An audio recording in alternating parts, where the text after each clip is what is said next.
Hello students, welcome back to your science class. So students, in the previous class, we had completed with the reproduction, the part which was remaining, that is asexual reproduction. We have understood that how asexual reproduction occurs in case of a plant by that of the vegetative propagation also. Today we were going to start with a new chapter. Already we had discussed about it. So today we will again start with this and try to understand the concept which we have not understood. Now see here, metals and non-metal students. Metals are what? Generally the definition of the metals that we used to give, that they are what? They are typically hard, hard object which is in the solid. Obviously if it is hard, it will be in the solid state, which is having high melting and a boiling point, as well as it is also appear opaque, shiny, and these metals, they are generally having the good electrical conductivity. When we talk about the non-metal, the property which was shown by the metal is just opposite in case of the non-metal here. So basically in this chapter, what are the things that we were going to study, students? It is the physical properties as well as the chemical properties of the metal and non-metal. Then we will going to understand that what kind of a bond is formed between that of the metal. Although see students, here electrovalent and covalent bonding both are there, but we do not have to study about the covalent bond. We will going to see only the electrovalent bond.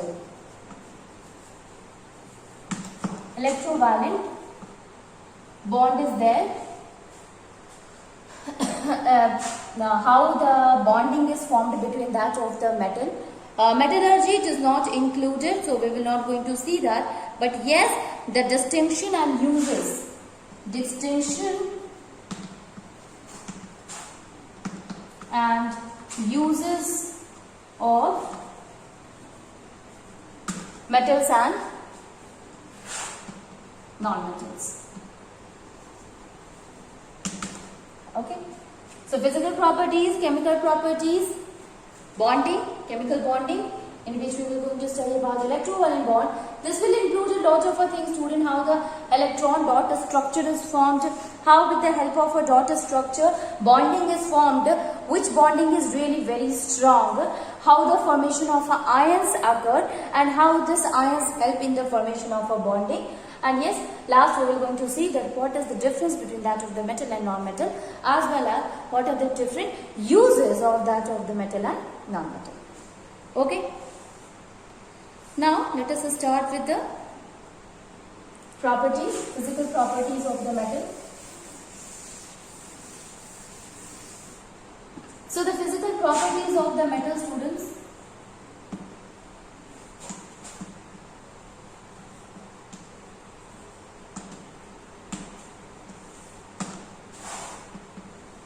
So the first one is that is physical state.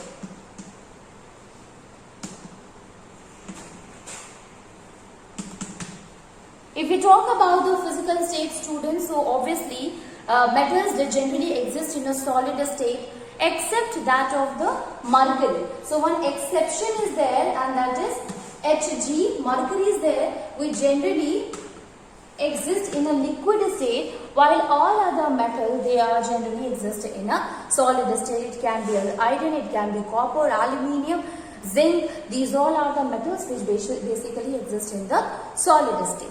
So the first physical state, they exist in a solid state. Second one is the luster. Yes, metals are generally lustrous, and it is because of its lustrous property only they are generally used for the jewelry purpose, like making gold or that of the silver. It will be done with the help of the by using that of the metal only. So metals are generally lustrous. Then the next one is malleability.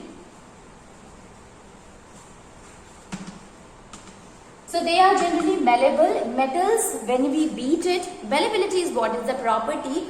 When we beat it, it can be drawn into thin sheets, that is property is called as the malleability, and metals generally show the property of malleability, or we can say that metals are generally malleable. That is why the metals like aluminium foil is there, tin sheets are there, students. So how it is made up of? So aluminium foil, just because of its malleability only, it can be stretched into thin sheets. Similarly, silver foil, you know that it is used for the decoration purpose. So that is also because of its malleability property. So gold, silver, they are the most Ag and Au, most malleable. Although copper is also there, aluminium is also there, they are also highly malleable. Ductility.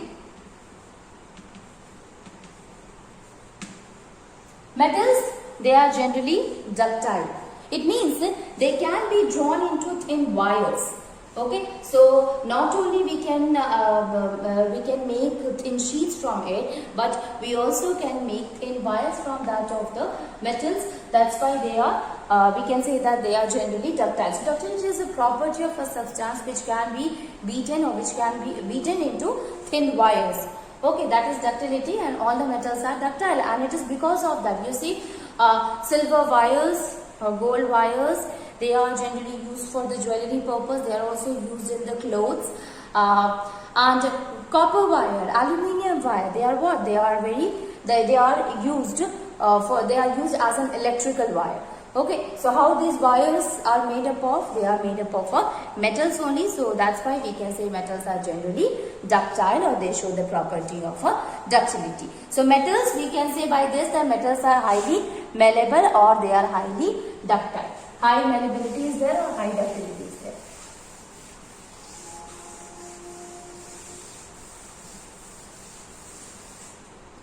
Then the next one is hardness.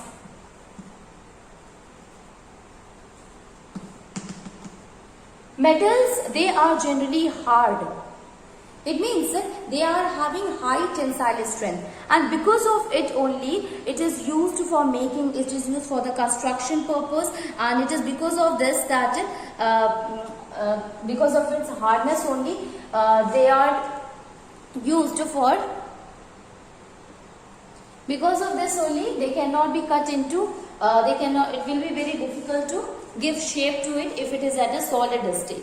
But there are exceptions to it. There are metals which are quite soft, and they are this much soft that they can be cut with the knife, like that of a sodium and potassium. So Na is there and potassium, and K is there, sodium and potassium, both of them are there, which are the soft metal and can be cut with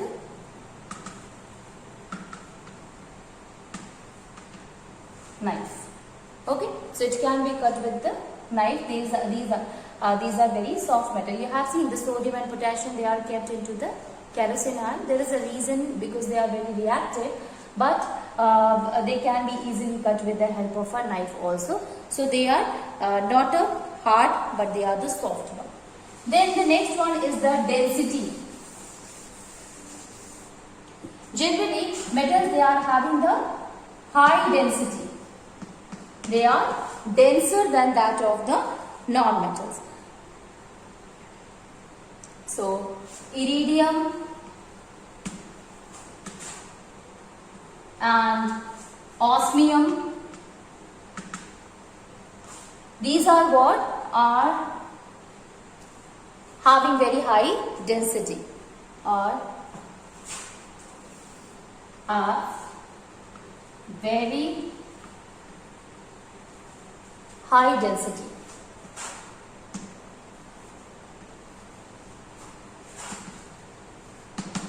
Okay, so iridium is there, osmium is there, they are having very high density, although there are metals which do not have very high density, like that of the sodium or potassium is there, students. So we can say that except sodium and potassium,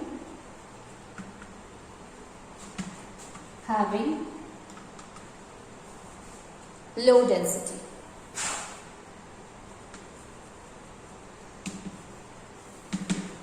These are having low density. Okay, sodium and potassium, they are having the low density as compared to the other metal. Then the next one is the melting and boiling point.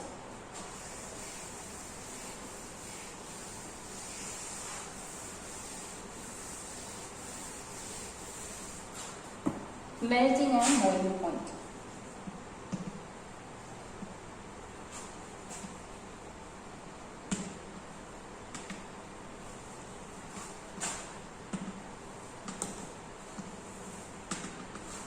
So generally, metals, since they are hard, they are having high density, so their bonding is really very strong.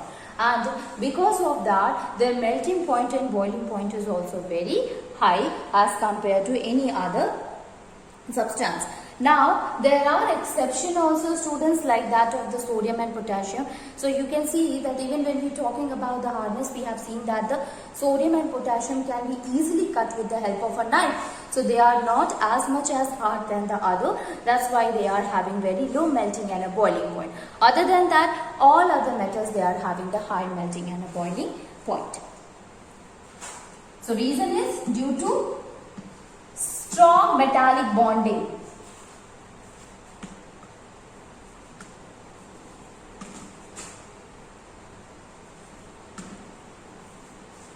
Due to strong metallic bonding, metals generally have high melting and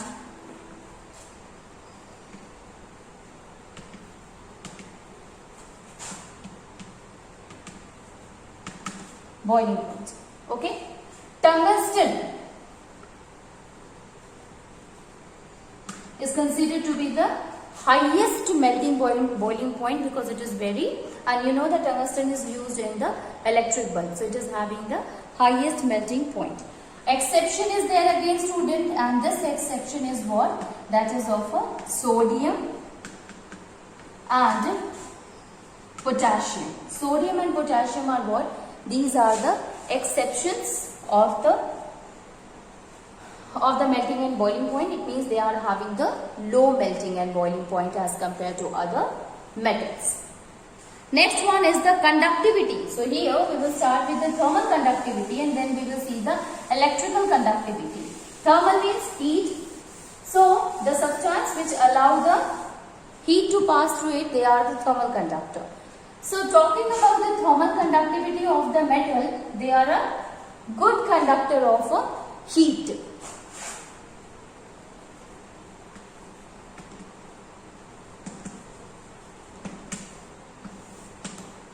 So they are generally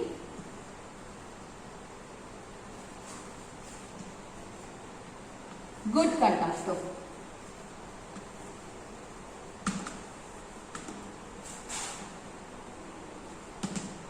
Good conductor of heat, and in which the copper, it is having the high, copper and aluminium is having the highest thermal conductivity, although we can say that silver is the best conductor.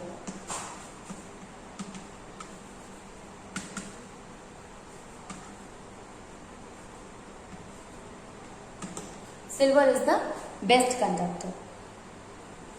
Then copper, it is the second best conductor. Which one is the poor conductor of heat? It is lead. Exception, you must know about that. So lead, which is represented by Pb, and mercury, Hg. These are what? These are the poor conductor.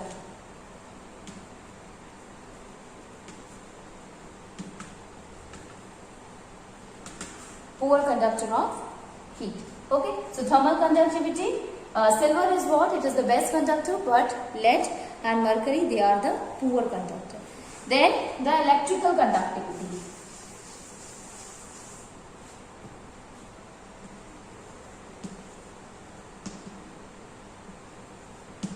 Electrical conductivity, generally they are a very good conductor of electricity also.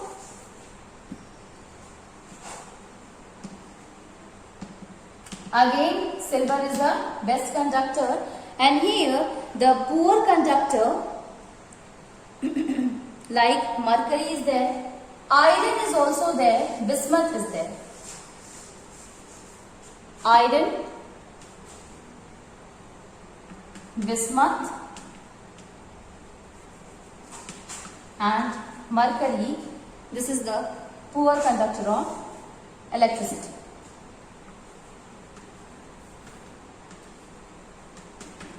Okay, these are the poor conductor of electricity. Okay, so this is about the electrical conductivity. Then the next one is sonority. So, whether they are sonorous or not.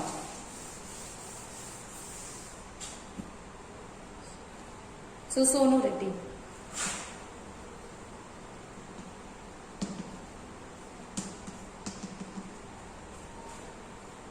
So, they are having the property, all the metal are having a property that on hitting it with a hard object, it starts producing sound. So, that's why we can call it as a sonorous. So, they are having the property of a sonority. So, metals are sonorous. Metals are sonorous. Then strength. Generally metals are having high tensile strength. Iron is having high tensile strength.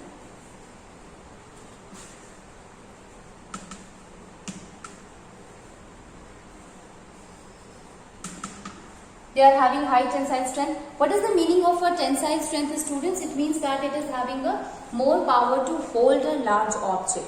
Okay, it is because of that only it is used for the construction purpose. It is used for making house, buildings or even bridges. Okay, so iron, it is having the highest tensile strength, and it is because of its strong metallic bond, as we have seen in case of a hardness also. Because of the metallic bonding only, it is hard. So here also we can say the same thing, that because of its strong metallic bonding, we can say it is having the highest tensile strength. Next one is the color. So color, they are generally silver or grey in color. Generally silver or grey.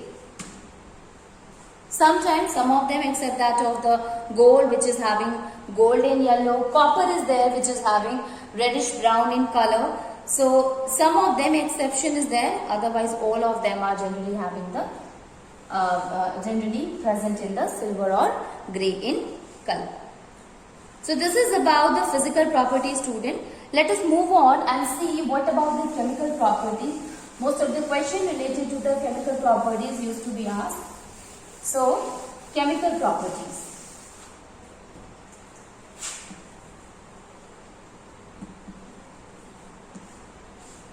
Chemical properties. So, first one is reaction with oxygen. Generally, the metals react with oxygen to form the oxide. Metals used to react with oxygen to form the metal oxide, and these metal oxides are what? They are basic in nature. And how we will come to know about the basicity, students? So a common reaction is what? That is metal react with oxygen to form the metal oxide.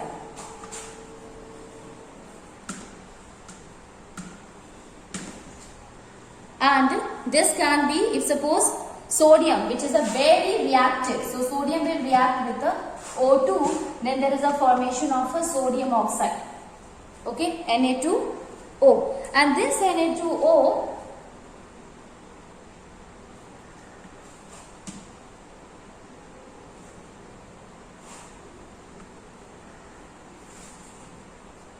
okay, so this Na2O on reacting with the water, it will forms the base, and that's why we can say it is basic in nature.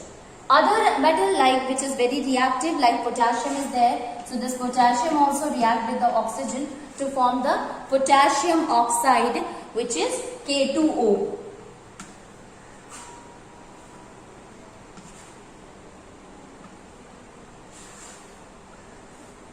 Okay, so potassium is also reactive, so it's react vigorous with that of the oxygen to form the potassium oxide or the sodium oxide. This reaction actually, even this reaction can take place at room temperature, because sodium and potassium is what? They are highly reactive, and that's why if you keep it outside, that's why you see it is because of this reason, since they are highly reactive, that's why the sodium and the potassium are kept in a kerosene oil, because if we keep it outside, it will react with the oxygen present in the atmosphere, and ultimately the formation of a sodium oxide will occur. So we cannot use that sodium metal. Okay, so that is why it is kept in a kerosene, because kerosene is what? It is the non-reactive substance. It will not react with the sodium to form the sodium oxide. Okay, so if the reaction of the sodium with the oxygen can occur at a room temperature, it is because of that it is kept in under the kerosene. Then magnesium, it does not react at a room temperature. You have heard about the magnesium, on the burning of magnesium. So we used to burn it, we used to provide the oxygen to it. So when we burn it, the magnesium reacts with the oxygen, and the formation of a white substance, that is called as magnesium oxide, is formed. This reaction, it will produce a dazzling white flame. Okay.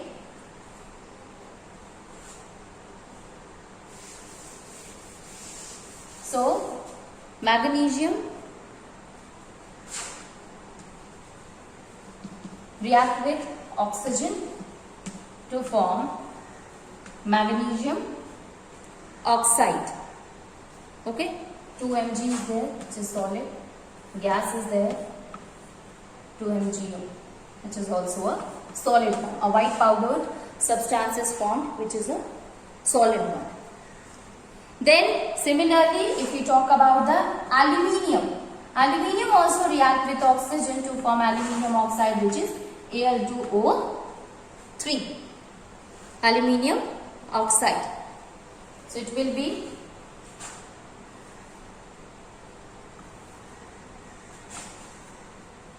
this is solid, this is gas, and this is also a solid. Aluminium oxide is formed on reaction with it. Zinc metal, we have to provide a strong heating to it in air in order to form the zinc oxide. Although it reacts with the oxygen, but we have to supply a more amount of a heat in it. So we can say that on strong heating, it will form the zinc oxide. So Zn react with O2 to form ZnO. Okay. So here zinc is what? It is in the form of a metal. Here it is a gas, and this is also a solid. So on strong heating, it will get converted into zinc oxide. Iron and copper, actually they do not react with the air or do not burn in air. Even if we will provide it a strong heating, it will react with the oxygen to form the ferric oxide. So here the oxygen, the iron oxide which is formed, it is iron 2 oxide or iron 3 oxide. Let me tell you how is it so. At first it do not react with the oxygen, but if you will supply a sufficient amount of heat energy for it, so that it can react with the oxygen. So the kind of amount of oxygen will help in deciding the kind of the iron oxide. So here we will write that iron 2nd or 3rd oxide will be formed. Either iron 2nd or 3rd oxide will be formed here. Okay.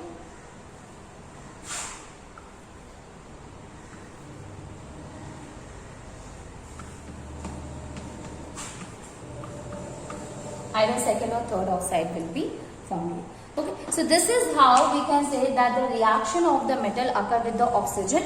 Less reactive metal will react with, we have to provide more heat to it for the burning so that the burning process can occur, and ultimately resultant will be the oxide. And if it will be more reactive like that of the sodium or potassium is there, so it will react vigorously and form the sodium or potassium oxide. Even this reaction can occur at the room temperature. Okay. So today we have studied about the physical and the chemical properties of the metal, and tomorrow in the next class we will going to study about the physical and chemical properties of the non-metals.